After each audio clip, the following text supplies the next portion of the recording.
Halo teman-teman, ketemu lagi sama aku Rido di podcast Niat Baik episode kedua.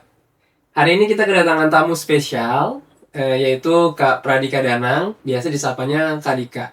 Nah hari ini kita mau bincang apa? Kita bakal bincang perihal terkait jurnalisme, dan juga nanti kita bicara tentang gimana sih cara buat video biar videonya itu punya cerita gitu. Nanti ada kaitannya dengan storytelling, editing video juga. Nah, boleh nih Kak, kita kenalan dulu bareng Kak Dika. Oke, sebelumnya perkenalkan untuk teman-teman semua, nama aku Pradika Dananjay Kurniawan. Umur, gak usah tahu kali ya, umur aja ya.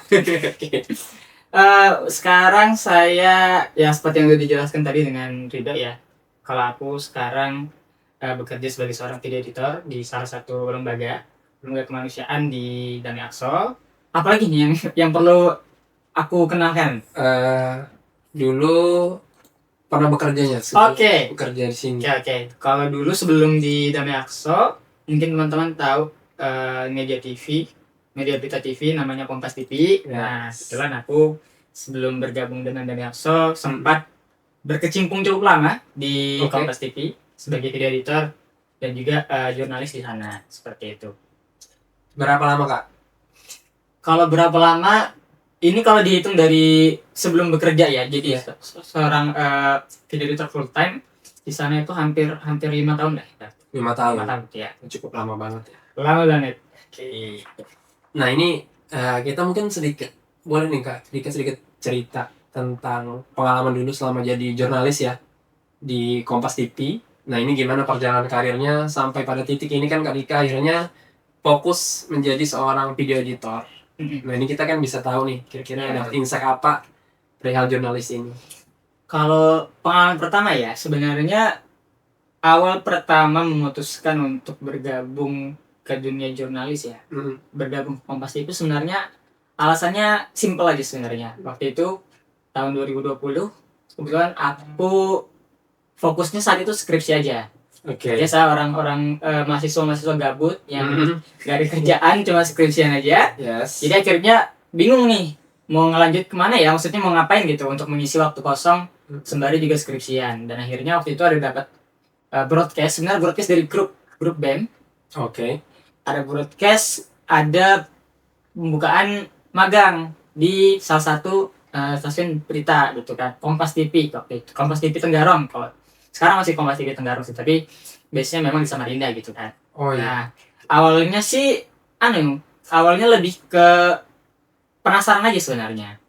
Dunia jurnalis itu seperti apa sih gitu kan. Karena kan kalau boleh dibilang jauh dengan apa yang aku pelajari waktu kuliah memang jauh banget. Karena kan aku memang basicnya aku kuliahnya jurusan sastra Inggris. Nah, tapi karena memang waktu itu gabut, gak ada yang dikerjain, akhirnya mencoba untuk mendaftar dan alhamdulillah keterima gitu kan.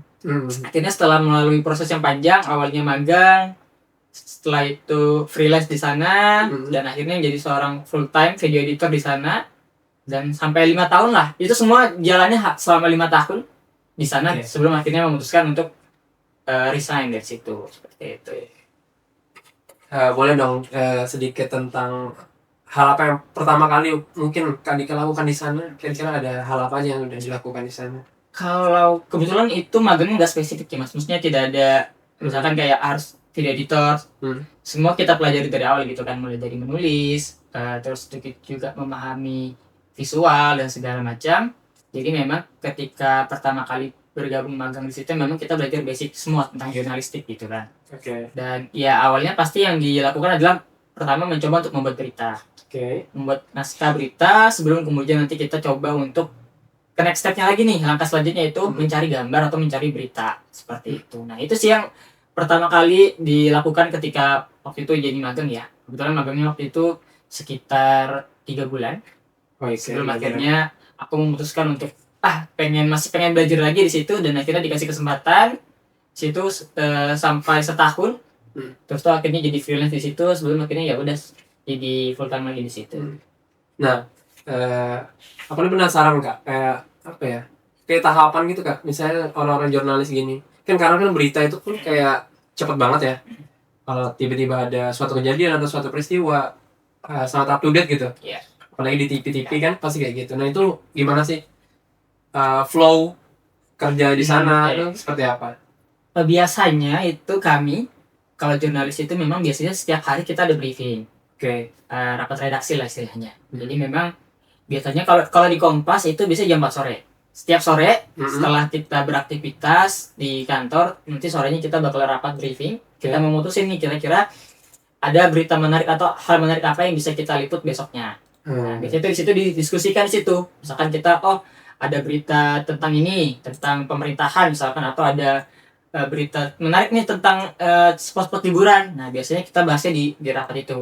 Oke. Nah, dan itu juga tidak hanya di situ saja. Nanti jadi di dalam kalau di media berita tuh ada yang namanya biro gitu kan. Oke. Jadi memang Kompas TV itu berpusatnya di Jakarta. Tapi di Kompas sendiri punya banyak biro gitu kan. Di beberapa daerah, salah satunya di Kalimantan Timur dengan nama Kompas TV Tenggarong tadi.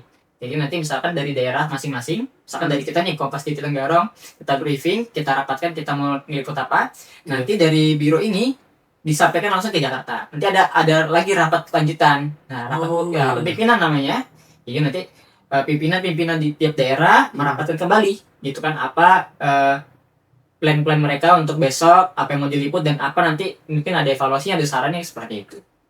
Oke. Jadi memang ada tahapan-tahapan dari yang kecil, dari yang besar dulu terus sampai yang tingkatannya kecil gitu. Oke, berarti ibaratnya ini tim jurnalis sebelum besok ibaratnya mau meliput sesuatu mereka harus briefing dulu gitu ya. Briefing dulu. Cari topik dulu, cari pemberitaan apa dulu, terus kemudian dibriefingkan terus diinformasikan lagi ke pusat. Nah, habis dari pusat apa kembali lagi atau langsung berupa instruksi atau seperti apa? Biasanya nanti akan dicatat oleh teman-teman di pusat. Oke. Untuk besok nanti mulai ditanyakan kira-kira ini misalkan nih kita mau ngeliput tentang liburan. Oke. Liburan misalkan tentang ke pantai gitu kan. Nanti besoknya teman-teman di Jakarta itu akan menanyakan kembali ini di cross check lagi. Ini sudah dijalankan belum? Udah diliput belum? Nah, seperti itu. Oke.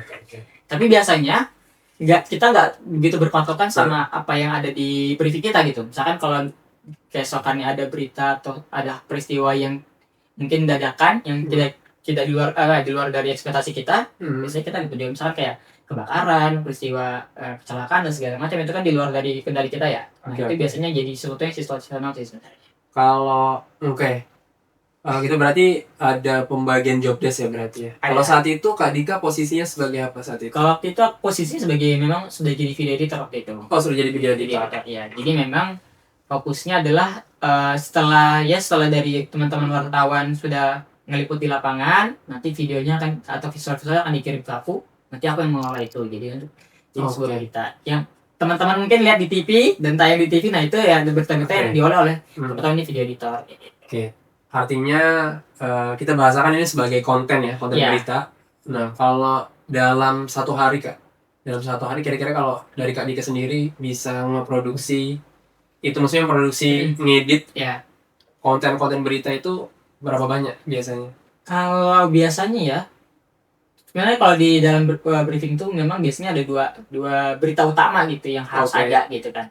Tapi biasanya kalaupun ada berita tambahan lain itu situasional kayak tadi saya bilang kan, yang aku bilang tadi itu situasional aja. Tapi memang kebanyakan sih bisa sampai 4 sampai 5 berita sih biasanya. 4 sampai 5 berita. Itu paling banyak tuh 6 lah biasanya. Oke. Ini berarti bentuknya video ya. Video. Dan di handle sendiri sama Kak Dika. Sendiri. Oh gitu. Oh berarti kan berita udah ada nih ya. Udah dapat visualnya, naskahnya juga udah ya. Dari tim lapangan ya berartinya tinggal Kak Dika nanti yang bakal ngedit itu semua. Oke. Kayak gitu. Nah ini menarik sih. Aku juga nggak banyak tahu sih sebenarnya tentang jurnalis ya. Terus mungkin Kak, aku mau tanya juga. Nah basic skillnya seorang jurnalis. Nah kira-kira apa basic skillnya? Basic skill ya. Sebenarnya kalau ditanya soal basic skill itu banyak. Tiap orang beda-beda ya. Oke. Ada yang merasa kayak yang penting senang ngobrol. Senang ngobrol gitu ya. Ada yang suka nulis. Ada yang memang kalau memang suka video-video, suka bikin video, nah itu bisa jadi basic skill juga. Cuman biasanya kalau jurnalis itu tadi tergantung dengan job desk yang dikerjakan sih sebenarnya. Tapi yang paling penting dalam jurnalistik itu adalah kita harus paham dengan kondisi dunia sekarang gitu. Kita harus banyak-banyak cari referensi, kita harus banyak-banyak melihat sekitar kayak gitu. Harus peka istilahnya. Up to date juga Up to date ya. Sebenarnya kalau jurnalis itu kita belajar jadi peka sih sebenarnya. lebih ke peka ya. Iya. Benar sih. Karena dengan kita jadi jurnalis itu biasanya kalau misalkan kita jadi mungkin kita masyarakat biasa ya, ketika ada peristiwa mungkin ya acuh-acuh gitu kan. Iya. Tapi ketika kita jadi seorang jurnalis, kita jadi lebih peka. Oh, ada sesuatu nih. Kenapa ya ini ya kok bisa terjadi dan bagaimana kok bisa terjadi seperti itu kayak gitu kan. Nah, itu belajar kepekaan kita gitu. Oke. Nah, ini mungkin aku agak sedikit ke topiknya, mungkin agak nggak tahu ya ini agak sensitif atau enggak. Tapi kan kayak kalau kita ngelihat pemberitaan sekarang, apalagi kan kalau pemberitaannya terkait dengan pemerintah atau pejabat setempat, apakah memang pernah terjadi kayak kita kayak dihalang-halangi untuk meliput sesuatu, atau memang ada hal yang kadang nggak boleh kita liput gitu? Maksudnya wartawan ini apakah benar-benar bebas atau sebenarnya nggak begitu juga gitu di lapangan? Apakah Kak Dika pernah ngalamin kasus kayak gini? Kalau case yang seperti itu kebetulan belum pernah ya. Belum pernah mengalami yang misalkan kayak kita dihalang-halangi. Iya benar.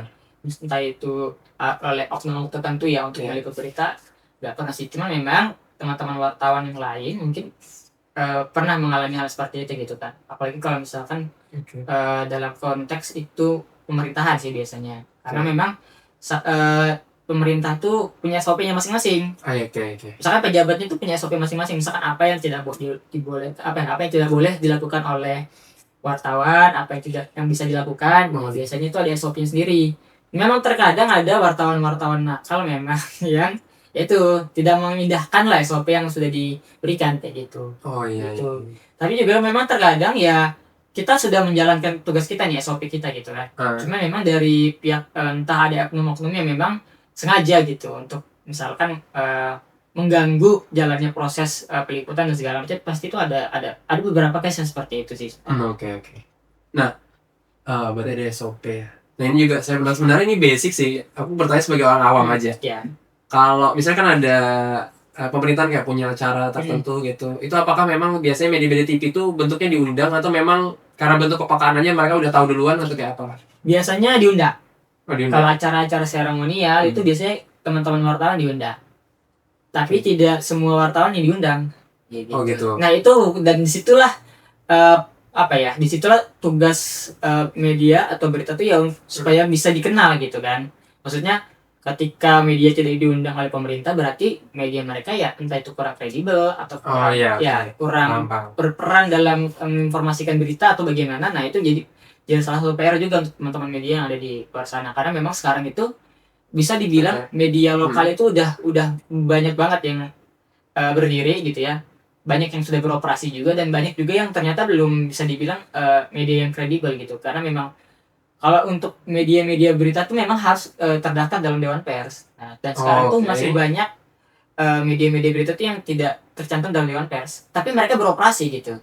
Nah, itu tuh yang sebenarnya yang patut kita waspadai sebenarnya, yang seperti itu, wartawan seperti itu ya. Maksudnya secara kredibilitas juga mereka tidak ada, tapi mereka tetap beroperasi gitu, meliput berita dan segala macam, dan mereka mendapatkan hasil dari situ kayak gitu. Oh iya sih. Sebenarnya kalau sekarang kan banyak ya. Banyak. Akun-akun ya pemberitaan kan. Kaltim apa banyak. Jadi banyak karena mereka merasa di situ ada lahan basah, di situ ada yang ada keuntungan yang bisa mereka dapatkan dari situ kayak gitu. Oke. Oh berarti memang sebenarnya kalau mau lebih kredibel memang harus terdaftar dalam Dewan Pers. Iya. Dewan Pers dan setidaknya orang-orang di dalam itu udah mengikuti pelatihan. Pelatihan. Uji kompetensi, kalau kami misalnya uji kompetensi wartawan seperti itu. Iya sih, benar sih. Karena memang ini mungkin lebih ke menghindari adanya misinformasi ya. Iya benar.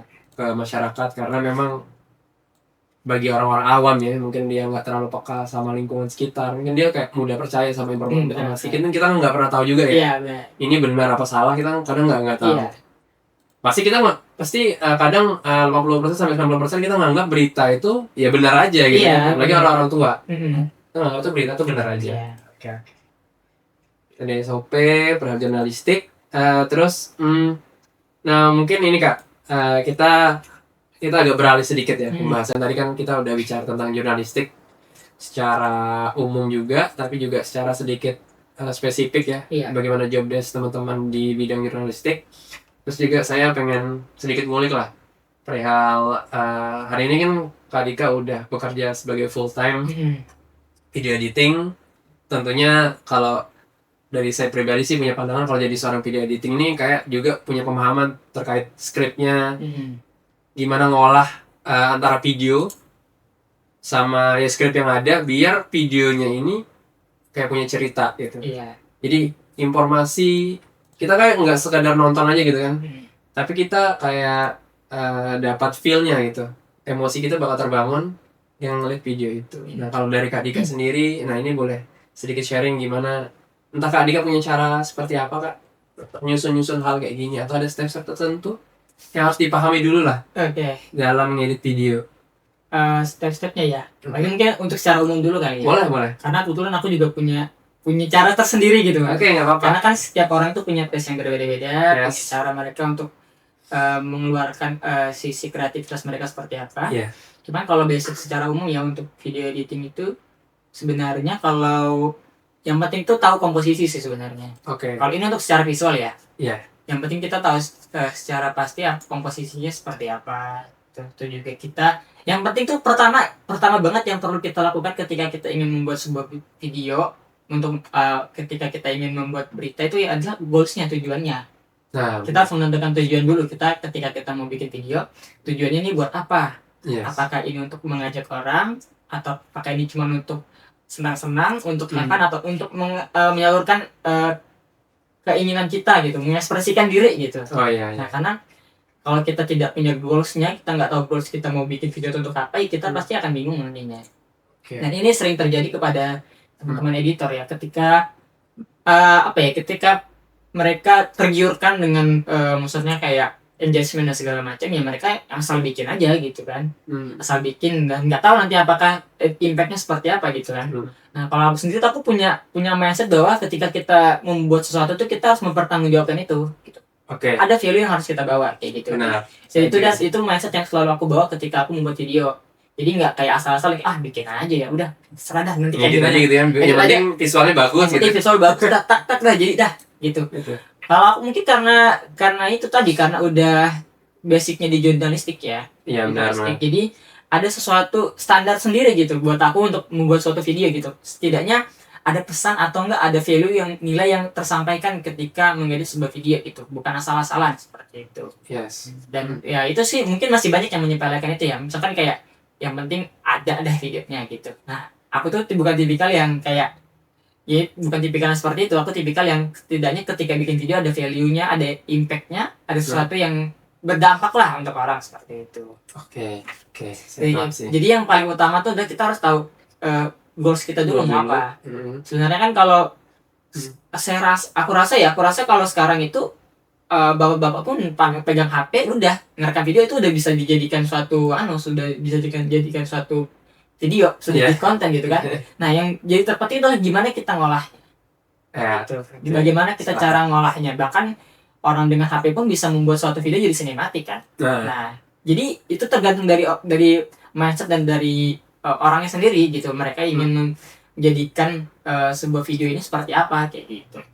Dan itu nanti akan berjalan sendiri gitu kan ketika kita punya goalsnya, kita punya tujuannya. Nanti kalau untuk teknik-teknik umumnya, videografi dan segala macam sebenarnya itu bisa dipelajari sih sebenarnya. Yang terpenting itu adalah feelingnya gitu. Feeling dari kita mengeluarkan isi kepala kita, apa konsepan kita. Nah itu yang sebenarnya terpenting sebenarnya. Kalau sekarang ya. Kalau untuk kayak misalkan kayak teknik segala macam itu tuh nggak begitu penting sih sekarang.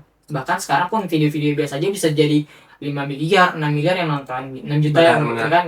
Gitu kan. Jadinya sekarang tuh ya itu sih, orang tuh lebih banyak memainkan perasaan orang gitu, gitu kan, mencari engagement dengan entah itu cerita-cerita sedih, cerita-cerita hangat, cerita-cerita lucu, yang itu yang sebenarnya orang tertarik dengan itu gitu kan. Gak peduli pada tekniknya seperti apa gitu kan. Nah itu jadi yang terpenting itu adalah pesan yang disampaikan gitu. Oke. Dari tadi yang saya tangkap memang salah satu yang paling penting sih, yang paling utama memang goalsnya sih. Kita ini sebenarnya ingin menyampaikan apa ke orang-orang, karena biar orang-orang ini juga ngerasain apa yang kita rasain juga gitu kan, dari apa yang memang kita olah. kayak gitu. Terus tadi Kak Dika sedikit singgung komposisi. Nah ini saya nggak tahu nih, maksudnya komposisi yang seperti apa nih Kak yang Kakak maksud? Sebenarnya gini, kalau sebenarnya komposisi ini agak sesuatu yang sistematis ya sebenarnya. Oke. SOP lah istilahnya. Hmm. Karena kalau kita bicara komposisi dalam dunia televisi dengan komposisi video-video konten-konten yang ada di internet itu sedikit berbeda. Oke. Karena memang kalau di jurnalistik tuh tiap media TV itu punya standarnya sendiri. Misalkan mereka mau videonya seperti apa dan segala macam gitu kan. Kalau komposisi ya lebih ke bagaimana kita apa ya? Komposisinya tuh lebih bagaimana kita mengcapture gambar itu apakah udah cocok dengan apa yang kita mau atau tidak kayak gitu. Kalau aku sih lebih intinya komposisi itu apakah udah sesuai dengan apa yang kita mau gitu. Simpelnya seperti itu. Sesuai nggak dengan apa yang kita cari gitu. Nah, kayak gitu. Kalau secara teori kan ada banyak ya. Maksudnya kayak ada grid point dan segala macam kan. Nah itu tuh kalau secara umumnya kita harus tahu dulu kita selera kita seperti apa komposisinya. Kayak gitu. Entah itu colornya seperti apa, pewarnaannya seperti apa, terus tuh lebih senang yang sinematik atau yang lebih senang yang flat aja kayak gitu kan itu kita harus pikirkan ya komposisi seperti itu sebenarnya yang harus dipikirkan sih gitu.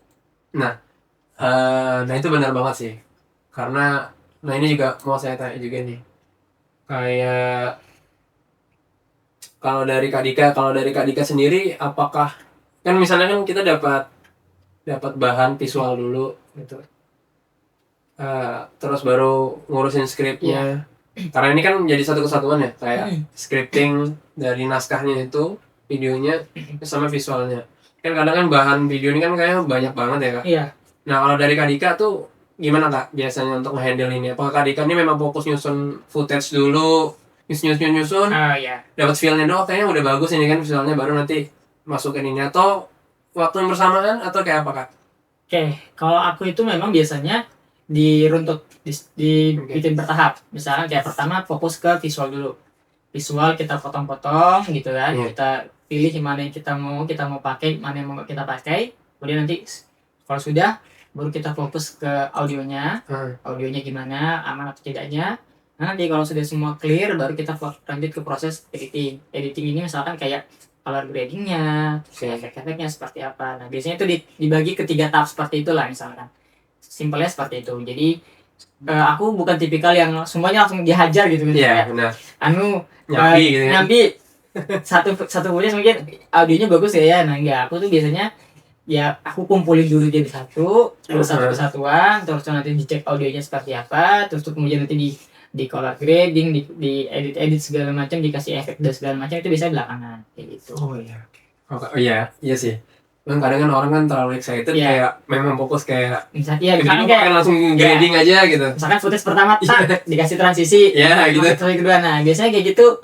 Sebenarnya nggak masalah juga, itu kan tergantung preferensi orang ya. Cuman kalau aku lebih senang yang sistematis, misalkan yang lebih rapi aja gitu. Jadi nanti kita nggak pusing kalau misalkan ketika kita lihat kayaknya nggak bagus deh. Nah kayak gitu. Jadi kita benar-benar harus memastikan ini udah clear nih. Misalkan kayak videonya udah clear, pasti udah benar-benar clear, baru kita lanjut ke proses selanjutnya. Ke audio udah benar-benar clear, baru kita lanjut proses selanjutnya lagi seperti itu. Kayak berarti tadi kalau saya tangkap memang kalau di awal ini kan kita ngerapikan dulu ya footage-nya. Karena memang yang pertama kita kan udah tahu tujuan ya, udah tahu goals, kita pengennya ngebangun emosi apa. Iya, benar. Artinya kita udah tahu, kita bisa ngambil bahan-bahan video ini memang sesuai yang memang kita inginkan.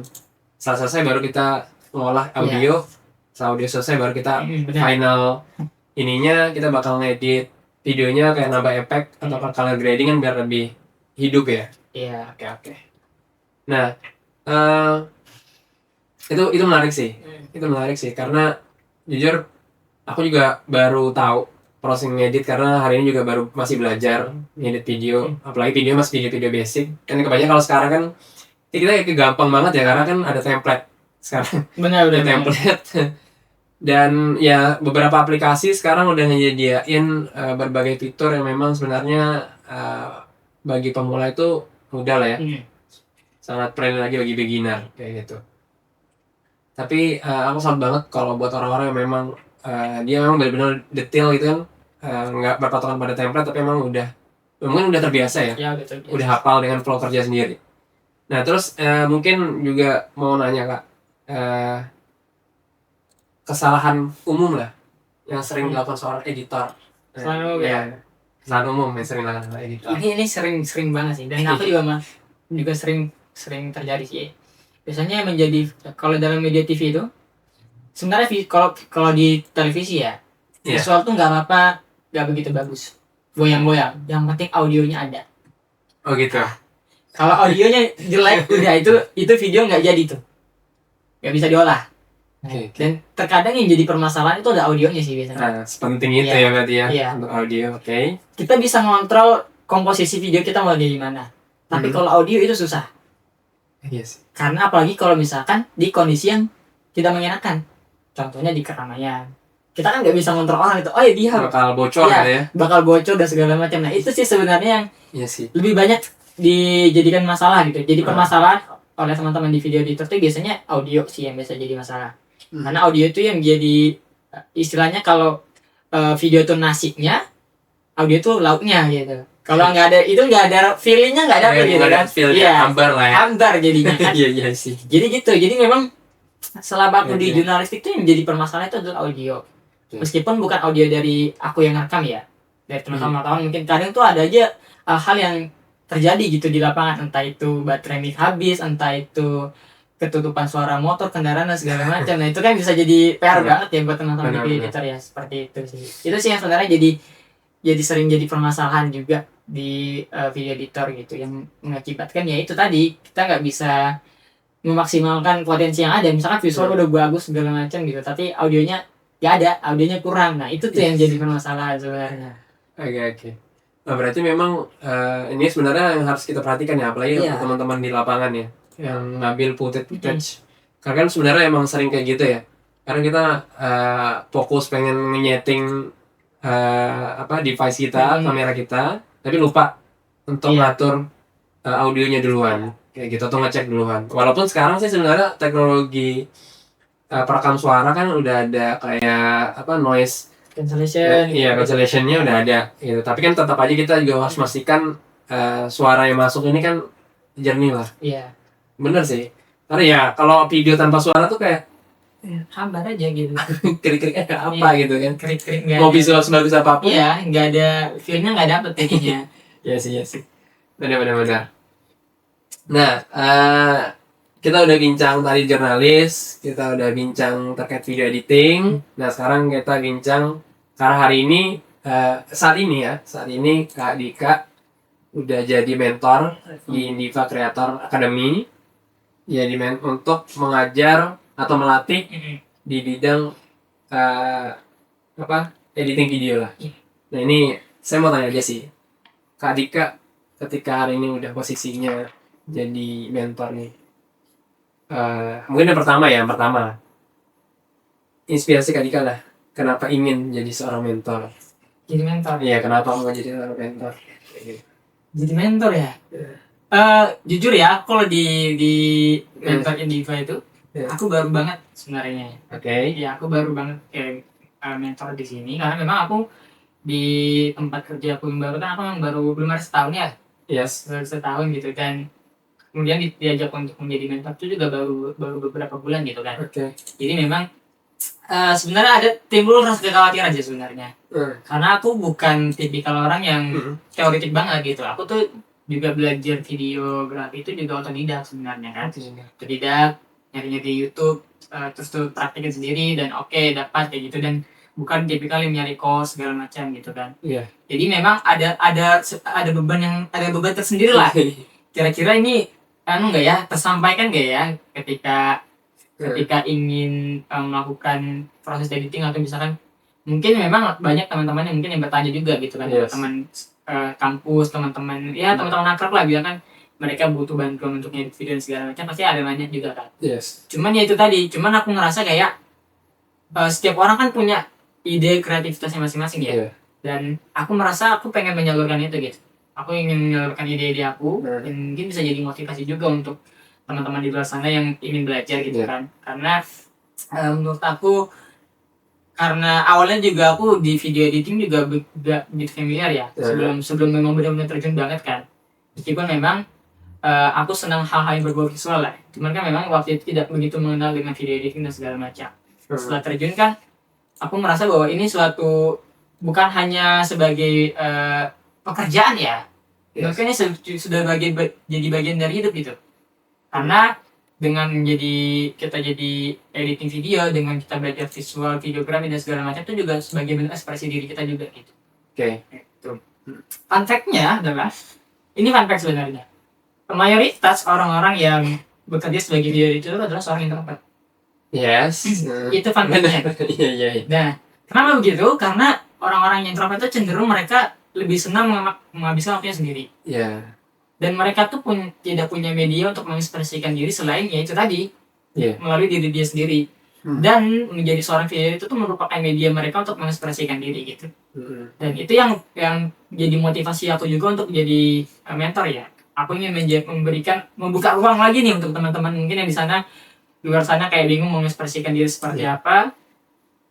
Mungkin dia tidak jago nulis dan tidak jago apa, tapi dengan jadi seorang video editing, dengan ngedit video itu juga bisa jadi suatu bentuk mengekspresikan diri gitu kan. Iya. Itu sebenarnya karena aku juga relate dengan itu gitu kan. Aku banyak termotivasi dan banyak berubah itu karena belajar video editing gitu. Banyak hal-hal yang aku pelajarin gitu, dan banyak hal yang membuka wawasan aku dengan belajar video editing gitu kan. Karena waktu di media kan kita ngeliatin banyak banget berita gitu kan, ngeliatin banyak visual segala macam peristiwa-peristiwa lainnya, dan itu juga jadi menjadi sebuah pembelajaran juga untuk aku sendiri gitu kan. Aku jadi ternyata begini peristiwa yang terjadi sekarang gitu kan. Tapi di satu sisi juga ada dampak yang secara psikologis dia berdampak juga ke aku juga gitu kan. Nah ini mungkin banyak yang nggak diketahui banyak orang gitu kan. Ketika video editor, khususnya ini kan sekarang aku di lembaga kemanusiaan ya, lembaga kemanusiaan, dan banyak mengambil footage yang istilahnya, mohon maaf nih agak sedikit berbau kekerasan dan segala macam. Karena kita lembaga kemanusiaan memang bergeraknya di Palestina kan, jadi kita banyak mengambil foto-foto Palestina tuh. Dan ternyata aku awalnya sih memang biasa aja gitu kan, tapi setelah lama-kelamaan ternyata berdampak juga gitu. Ketika kita terlalu banyak melihat footage kekerasan, footage yang kesedihan dan segala macam, itu ternyata bisa menyebabkan orang yang melihat itu juga ikut depresi gitu. Dan aku pernah mengalami itu sebenarnya. Sempat mengalami itu. Di jurnalistik juga sebenarnya sempat mengalami itu. Ketika kejadian peristiwa kebakaran, banyak korban jiwanya dan semacamnya, itu bisa mengganggu psikis juga sebenarnya gitu. Dan itulah yang seberapa powerfulnya sebuah visual gitu. Seberapa powerfulnya sebuah video, sebuah footage, sebuah hasil karya visual gitu kan. Itu bisa mengguncang orang, bisa membuat orang senang, membuat orang sedih, bisa membuat orang depresi dan segala macam. Dan disitulah yang menjadi alasan kenapa kayak wah ini sesuatu yang harus tetap dipertahankan, tapi mungkin juga harus diajak juga, harus kita sebarluaskan gitu kan, bagaimana visual ini bisa menjadi sesuatu yang membangun, bisa menjadi sesuatu yang edukatif gitu kan, yang bisa membawa perubahan dan juga bisa menjadi value untuk banyak orang seperti itu. Nah itu sih yang jadi alasan utamanya kenapa aku memutuskan untuk jadi video editing dan juga memutuskan untuk jadi mentor sih sebenarnya. Oke. Nah ini keren banget sih kak.